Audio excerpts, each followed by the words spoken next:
আজ এখানে আমরা আপনাদের সামনে যারা উপস্থিত রয়েছেন, বলা যায় আমরা হাতে গোনা কিছু মানুষ ছাড়া খুব সম্ভবত অধিকাংশ মানুষই, বলা যায় 90% মানুষ এখানে চিকিৎসক। আমি নিজে চিকিৎসক নই, যদিও আমার ঘরে একজন চিকিৎসক আছেন, তবে একজন অচিকিৎসক ব্যক্তির একটি উক্তি আমি আপনাদের সামনে, মানে চিকিৎসক নন, আমি যেহেতু চিকিৎসক নই, তারপরে আমার মতনই একজন ব্যক্তি যিনি চিকিৎসক ছিলেন না, তার একটি কথা আপনাদের সামনে আমি উল্লেখ করতে চাই। আপনারা অনেকেই হয়তো তার নামের সাথে পরিচিত আছেন। এই ব্যক্তিটির নাম হচ্ছে টমাস এডিসন। তিনি একজন মার্কিন বিজনেসম্যান ছিলেন, একই সাথে উদ্ভাবকও ছিলেন। উনি একটি কথা বলেছিলেন, কথাটি হচ্ছে ভবিষ্যৎ চিকিৎসক কোনো ওষুধ দেবে না, বরং তিনি রোগীদের মানবদেহের যত্ন এবং খাদ্যাভ্যাস এবং রোগের কারণ ও প্রতিরোধের বিষয় আগ্রহী করে তুলবেন। উপস্থিতবৃন্দ, টমাস এডিসনের এই চিন্তার সঙ্গে বর্তমান সরকারের স্বাস্থ্যসেবা নীতির একটি মিল হয়তো আপনারা খুঁজে পাবেন। চিকিৎসা সেবার ক্ষেত্রে বর্তমান সরকারের নীতি হচ্ছে prevention is better then cure. আমরা মনে করি, বর্তমান সরকার মনে করে, মানুষকে যদি শুরুতেই রোগের উৎপত্তির কারণ এবং প্রতিকার সম্পর্কে সচেতন করা যায়, তাহলে খুব সম্ভবত সহজেই অনেক রোগেরই নিরাময় করা সম্ভব।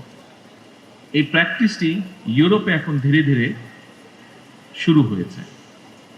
বর্তমান সরকার নতুন করে, আপনারা এর মধ্যেই শুনেছেন যে এই ব্যবস্থাটা, রোগ যাতে প্রতিরোধ করা সম্ভব হয়, সেই লক্ষ্যে বর্তমান সরকার আরো 1 লক্ষ হেলথ ওয়ার্কার বা স্বাস্থ্যকর্মী নিয়োগ করতে যাচ্ছে, যারা নাগরিকদেরকে প্রাথমিক স্বাস্থ্য সেবা সম্পর্কে সচেতন এবং সতর্ক করবেন। তবে হেলথ ওয়ার্কার বা স্বাস্থ্যকর্মীদেরকে যথাযথভাবে প্রশিক্ষণ করার ক্ষেত্রে অবশ্যই চিকিৎসক বৃন্দকে নেতৃত্ব দিতে হবে। সম্মানিত উপস্থিতিবৃন্দ, সকল চিকিৎসক বৃন্দ, আপনাদের সাথে আমি আমার একটি উপলব্ধির কথা শেয়ার করতে চাই। কি সেটি হচ্ছে, শিক্ষার্থী কিংবা পেশাজীবীগণ রাজনীতিতে সংশ্লিষ্ট থাকবেন কিংবা কতটা থাকবেন, এটা নিয়ে বিভিন্ন মহলে একটি আলোচনা আছে। এর পক্ষে বিপক্ষে নানা মত রয়েছে, তবে আমার মতটি আমি আপনাদের সঙ্গে শেয়ার করতে চাই। একটি গণতান্ত্রিক রাষ্ট্রে যেহেতু রাজনৈতিক সিদ্ধান্ত প্রায় সকল কাজকেই প্রভাবিত করে, সেহেতু শিক্ষার্থী, শিক্ষক কিংবা পেশাজীবী সবাই যার যার মতাদর্শ অনুসারে রাজনৈতিকভাবে সুসংগঠিত থাকবেন বা সচেতন থাকবেন, এটা কোনো অযৌক্তিক কোনো বিষয় নয়। তবে হাততালিটা একটু পরে দিন, পরের লাইনটা বলে নিই, পরের কথাটা বলে নিই, তারপরে হাততালি দিয়ে। তবেটাই হচ্ছে ইম্পর্টেন্ট বিষয়। তবে রাজনৈতিক সম্পৃক্ততা যেন নিজেদের পেশাগত দায়িত্ব পালনে বিঘ্ন না ঘটায় বা বিঘ্ন ঘটার কারণ না হয়, সেটি হচ্ছে মোস্ট ইম্পর্টেন্ট। এই ব্যাপারে এখানে উপস্থিত ড্যাবের সকল চিকিৎসক বৃন্দকে আমি সতর্ক থাকার জন্য আহ্বান জানাবো। প্রথাগত রাজনীতির বাইরে এসে রাজনীতির গুণগত পরিবর্তন খুব সম্ভবত প্রত্যেকটি সেক্টরে সামগ্রিকভাবে সমগ্র বাংলাদেশে এখন সময়ের একটি কঠিন দাবি বা খুব স্ট্রং ডিমান্ড, এটা আমরা সকলেই সেটি অনুভব করতে পারি, বিশেষ করে 5ই আগস্টের পর থেকে। সম্মানিত সকল উপস্থিতিবৃন্দ, দেশের স্বাস্থ্য ব্যবস্থা এবং চিকিৎসা সেবাকে আরো কার্যকর এবং জনবান্ধব করার লক্ষ্যে আপনাদের পক্ষ থেকে বেশ কিছু প্রস্তাব উপস্থাপন করা হয়েছে। এছাড়াও ডক্টর সুমন আমাদেরকে খুব সুন্দরভাবে একটি প্রেজেন্টেশন দিয়েছে। যে প্রস্তাবগুলো যতটুকু আমি জেনেছি বা যতটুকু আমি জানি, এর মধ্যে হয়তো কিছু বাদ যেতে পারে। যেমন 1 নম্বর, স্বল্পতম সময়ের মধ্যে বিশেষ বিসিএস এর মাধ্যমে 5000 চিকিৎসক নিয়োগ। এরপরে আছে সরকারি, এখনো এটা বাস্তবায়ন হয়নি, আপনারা শুনে যান, আমি একটু বলি রাখি। এরপরে যেটি আছে, সরকারি চাকরিতে চিকিৎসকদের বয়সসীমা আপনাদের যেটি দাবি আছে 32 থেকে 34 বছরে উন্নীত করা, চিকিৎসকদের অবসরের যে বয়স সীমা সেটিও 61 থেকে 65 বছরে উন্নীত করা, চিকিৎসক এবং রোগী উভয়ের নিরাপত্তা নিশ্চিত করতে একটি সময়োপযোগী স্বাস্থ্য সেবা সুরক্ষা আইন প্রণয়ন, এরপরে উপজেলা এবং প্রত্যন্ত অঞ্চলে কর্মরত চিকিৎসকদের জন্য বিশেষ ভাতা প্রণোদনার ব্যবস্থা, এরপরে যেটি আমার মনে আছে সেটি হচ্ছে বেসরকারি খাতে কর্মরত লক্ষাধিক চিকিৎসকদের জন্য একটি সুনির্দিষ্ট ও ন্যায্য বেতন কাঠামো প্রয়োজন, এবং খুব সম্ভবত আরেকটি দাবি আছে শুধুমাত্র রাজনীতি কেন্দ্রিক না রেখে বিভাগ, জেলা, উপজেলা পর্যায়ে বিশেষিত হাসপাতাল প্রতিষ্ঠা। উপস্থিত সকল চিকিৎসক বৃন্দ, আপনাদের অবস্থান থেকে যদি আমরা চিন্তা করি তাহলে এই দাবিগুলো হয়তো বা খুব একটি অযৌক্তিক নয়। তবে এই ব্যাপারটিও কিন্তু আমাদের সকলের একটু বিবেচনার মধ্যে থাকা উচিত। সেটি হচ্ছে বর্তমান সরকার যখন দায়িত্বভার গ্রহণ করেছে, আমরা একটি ভঙ্গুর রাষ্ট্র পেয়েছি বলা যায়।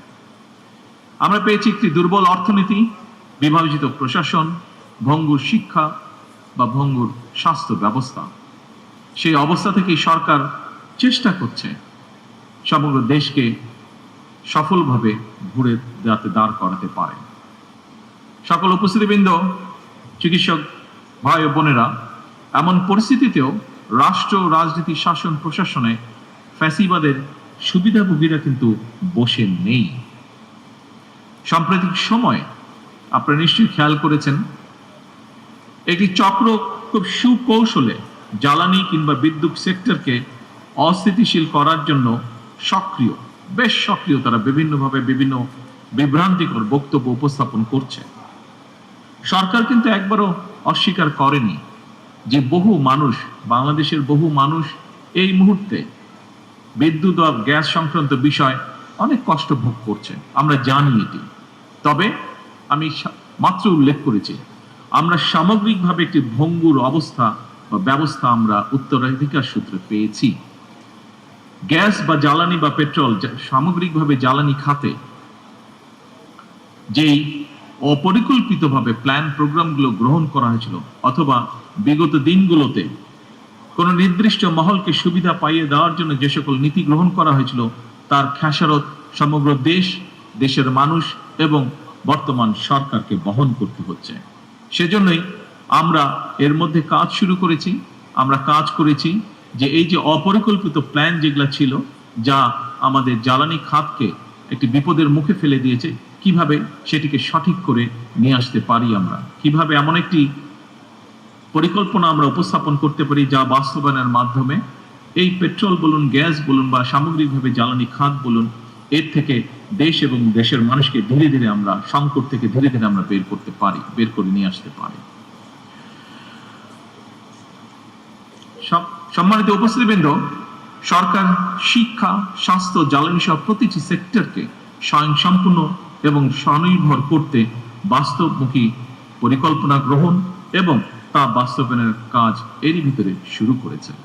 বাংলাদেশের স্বাস্থ্য এবং চিকিৎসা ব্যবস্থাকে আধুনিক করতে এবং স্বয়ংসম্পূর্ণ করতে সরকার ইতিমধ্যেই প্রথমবারের মতন স্বাস্থ্য খাতে দ্বিতীয় সর্বোচ্চ বাজেটকেও বরাদ্দ করেছে। তবে অবশ্যই এখানে শুধু সরকার না, সরকারের পাশাপাশি সরকারের সাথে সমগ্র বাংলাদেশে আপনারা যা চিকিৎসক আছেন, সেটি উপজেলা পর্যায়ে হোক, জেলা পর্যায়ে হোক, ঢাকা বা বিভাগ যে কোনো পর্যায়ে হোক না কেন, সকল চিকিৎসককে, সরকারি বেসরকারি সকল চিকিৎসক বৃন্দ আপনাদেরকেও এগিয়ে আসতে হবে। আপনাদের সহযোগিতা, সমর্থন, সাহায্য ছাড়া অবশ্যই সরকারের পক্ষে এগুলোকে বাস্তবায়ন করা সম্ভব হবে না। আমাদের সকলের মিলিত প্রচেষ্টার মাধ্যমে যে জিডিপির যে 5% আমরা নিয়ে যেতে চাচ্ছি স্বাস্থ্য খাতে, এটিকে যদি সঠিকভাবে প্রয়োগ করতে হয়, এর মাধ্যমে যদি দেশ এবং মানুষকে বেনিফিট দিতে হয়, তাহলে অবশ্যই আমাদের সকলকে একসাথে কাজ করতে হবে। এর বাইরেও যত দ্রুত সম্ভব ই-হেলথ কার্ড চালু করার কাজ আমরা চেষ্টা করছি বাস্তবায়ন করতে। এর বাইরে প্রতিটি উপজেলা স্বাস্থ্য কমপ্লেক্সকে 101 শয্যা বিশিষ্ট হাসপাতালে উন্নীত করার সিদ্ধান্ত এরই ভিতরে নেওয়া আছে, যা আপনারা সকলেই অবগত আছেন। তবে যেটি আমি দৃঢ়ভাবে ব্যক্তিগতভাবে বিশ্বাস করি। চিকিৎসকগণ যদি সেবার মানসিকতা নিয়ে নিজেদেরকে নিবেদিত না রাখেন, তাহলে এই অবকাঠামোগত উন্নয়ন দিয়ে কিন্তু আমাদের সফলতা আসবে না। উপস্থিত চিকিৎসকবৃন্দ, সম্মানিত অতিথিবৃন্দ, সকল উপস্থিতিবৃন্দ, আমি জানি দায়িত্ব পালন করতে গিয়ে আপনাদেরকে নানা সীমাবদ্ধতার মুখোমুখি হতে হয়। তারপরেও কিছু কিছু ক্ষেত্রে অনিচ্ছাকৃত অবহেলা বা দায়িত্ব পালনে শৈথিল্য একদিকে সরকারের সামগ্রিক কার্যক্রমকে প্রশ্নবিদ্ধ করে, অপরদিকে চিকিৎসক কিংবা চিকিৎসা ব্যবস্থা সম্পর্কেও জনমনে অনাস্থা তৈরি করে। এক্ষেত্রে দেশের মানুষ চিকিৎসকদের কাছ থেকে আরো দায়িত্বশীল এবং মানবিক ভূমিকা প্রত্যাশা করে। আসুন প্রিয় চিকিৎসক বৃন্দ, সম্মানিত সকল উপস্থিতিবৃন্দ, আসুন আমরা সকলে মিলে এমন একটি চিকিৎসা বান্ধব বাংলাদেশ গড়ে তুলি, যেখানে দেশের প্রতিটি মানুষ মানসম্মত স্বাস্থ্য সেবা পাবে এবং উন্নত চিকিৎসার জন্য বিদেশমুখী হবে না আর, ইনশাআল্লাহ। এই প্রত্যাশা করে এবং ড্যাবের সাফল্য কামনা করে আমার বক্তব্য শেষ করছি। আল্লাহ হাফেজ। বাংলাদেশ জিন্দাবাদ।